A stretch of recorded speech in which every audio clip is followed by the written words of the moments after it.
got sick. Maybe 3, 4 years old.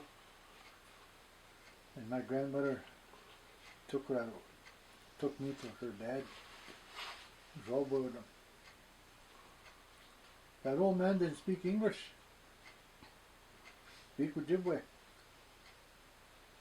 Never went to school. Didn't know what the Bible is. He got an accident and he can't see no more. Blind. Always walking around with a stick. Gives him these feelings. Eh? It's like a butterfly. He's got the big long things in front of him. Feels where he's going. And he said a lot of people used to walk with him. Young people used to go with him out in the woods, pick up herbs. He used to touch that herb, pick it up, he smell it. And if it doesn't smell right, he whacks that guy because he thinks that guy picked the wrong one up. Say. So that's what happened. But anyways, 14 days he held me in his house. Kick everybody out. 14 days he took care of me, that old man. 14 days he opened the door. My grandmother was sitting outside by a bonfire outside. My mom, relatives, family sitting there. He yells at my grandmother. Alice! Benasco Gorshis. Benasco Job Lazar. He says, come and get your grandson. Then he turned around second time, he says, come and get Job Lazar. He wanted to say Job Lazarus. He said Job Lazar. If I do this, native people didn't all pronounce English very good. But he never read the Bible. But why did he call me Job Lazarus? You see? But if you read the Bible today, Job Lazarus, they were given a second chance in life by the Savior himself, Jesus Christ. They were given a second chance. They had all kinds of things happen to them. But that's where that name come from, Job Lazarus. Because nobody couldn't pronounce Lazarus, so they called me Lazar.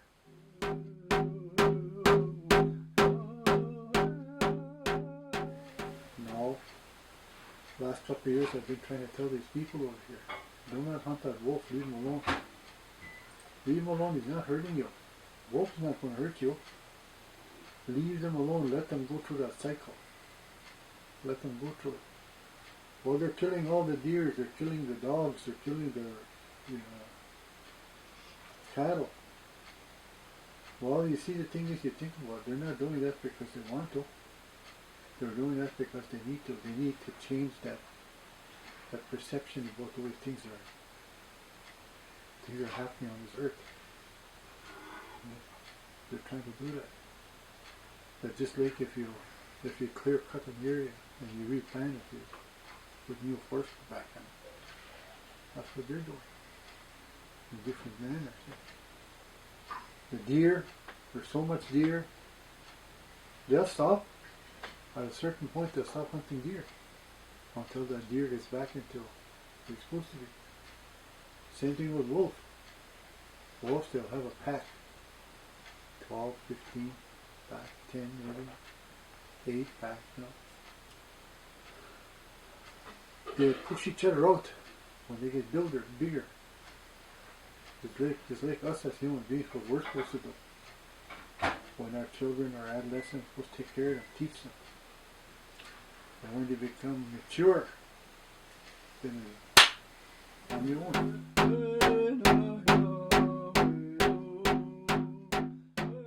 I know how to survive. I know what to eat. I know how to catch fish. I know how to catch rabbit, partridge. You know? Now you take those kids in school now.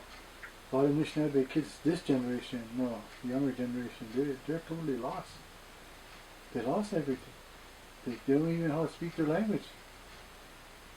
And that's a shame. That's a total shame.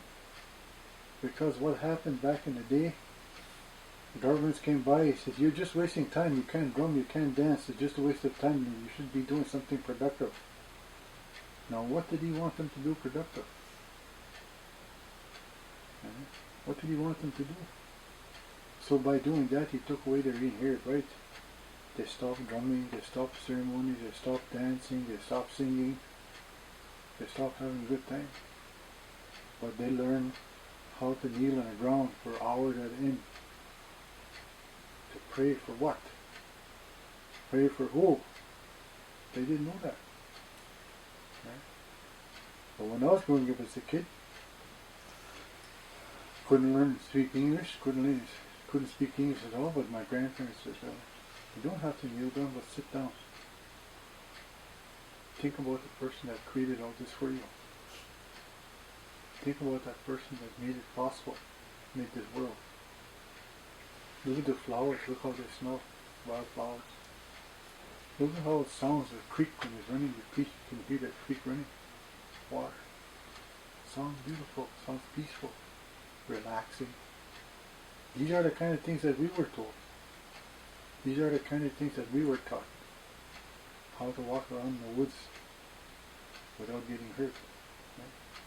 But now you get a lot of these kids out there today, they don't have no compassion. They don't have no intuition.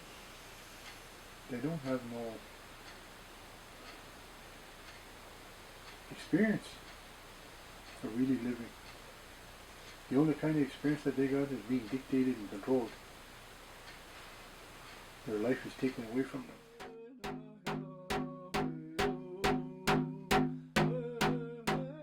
My name is Vivian Harbath.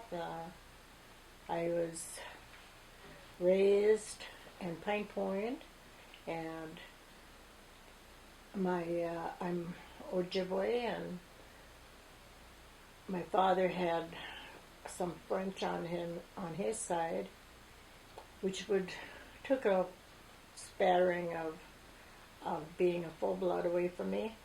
I'm from the White Earth Reservation. The reservation used to have a big population of 22,000.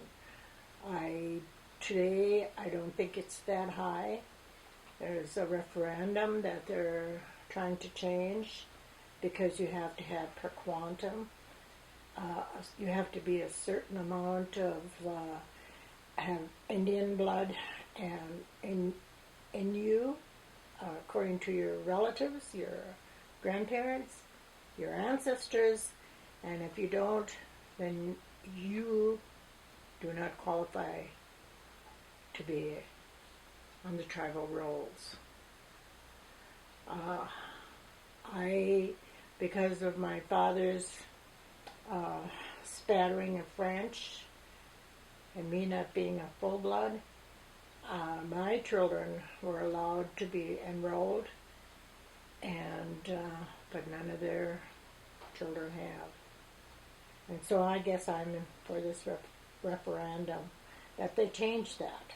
They change it that when you're born to Indian people, Indian fathers, Indian mothers, you are Indian. It shouldn't matter. I think we're the only group of people that they count that has to have a certain amount of blood in them before they can be your own. You can't. I have a granddaughter who doesn't qualify, and it breaks my heart.